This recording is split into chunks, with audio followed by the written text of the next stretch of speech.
Hello, I'm Anastasia Boris with SphereFitness.com, and today I would like to show you some simple ways to perform trigger point release on your hamstrings. Most people, even those who don't know any anatomy terms, have probably heard about hamstrings. This is the muscles that go in the back of our leg, and we heard about the hamstring tightness, pulling a hamstring, tearing a hamstring.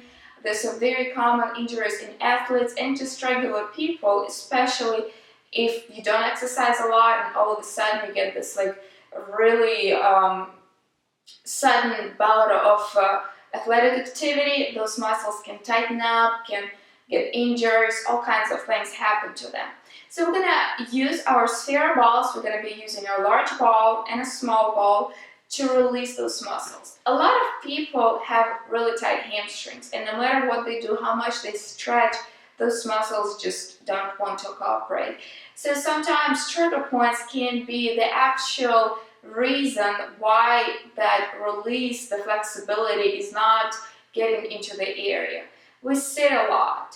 We use a lot of flexion. All of this tightens and weakens our hamstrings. It promotes development of trigger points in this area. So by first releasing those trigger points, we're able to kind of restart the muscle, all this normal function in the muscle. Then we can train it, then we can stretch it and improve its performance overall. So let's go ahead and start with our large sphere ball. We're going to use it as a foam roller.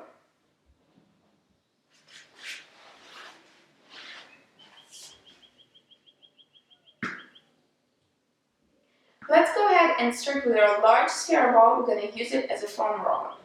Place it under the hamstring. And first, we're going to start rolling on it back and forth. Feeling the muscle. You're going to put some of the weight in your hands for support. And roll on it. The deeper the pressure that you can apply, the more trigger points you're going to be able to access. So you don't want to go really superficial. You want to really press into that area. Good. Now, if you want to increase the pressure that you're applying, you want to shift your hands a little bit more forward. You're going to have to activate your core for this. Otherwise, you're going to really sink in your lower back. And that way, you can really press in here, and it will give you more pressure in this position. Good. Now we can again go a little bit on the outside. And we're going to be rolling through all of these different areas. You can turn your leg in and out a little bit, and going a little bit on the inside.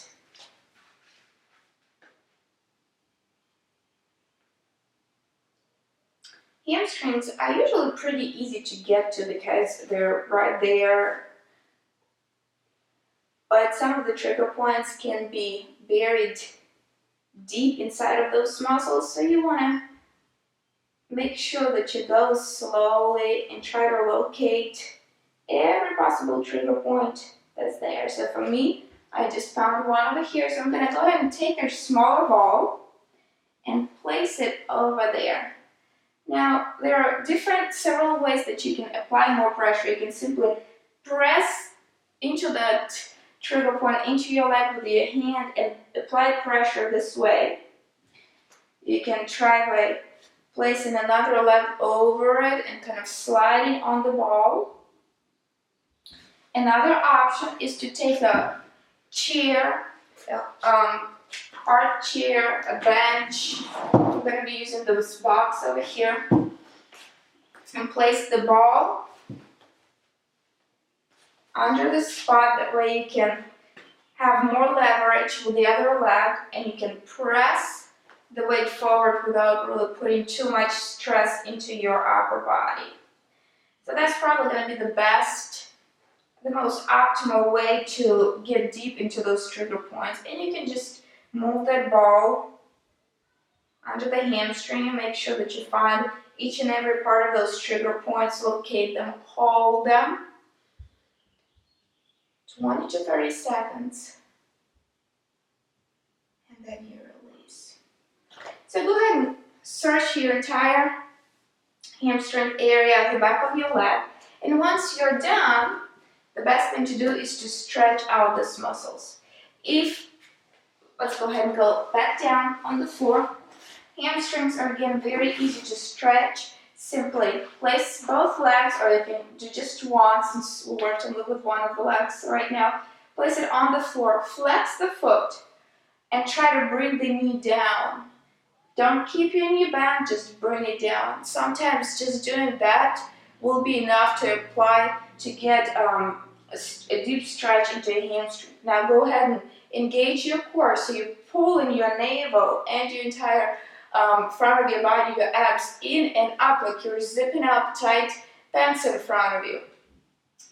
And from here, you're gonna keep your lower back straight and lean forward. You can place your hands on the other leg for a little support, and you're trying to lean your stomach and your chest over the supporting leg. You want to try to hold on to your toes if you can to get into that hamstring. Then you're going to release. Go ahead and go down. Another way to stretch out your hamstring is go ahead and straighten up the leg. You can hold on under the thigh, under the calf. You can touch the toes if you can. But again, we want to make sure that the knee stays straight, even if you have to lower your leg a little bit. Your back stays down, and from here, and your hip stays down. From here, you're gently pulling the leg in. The core stays a little bit contracted to support everything, so we're not doing this, and we're not doing this because this is not stretching your hamstring.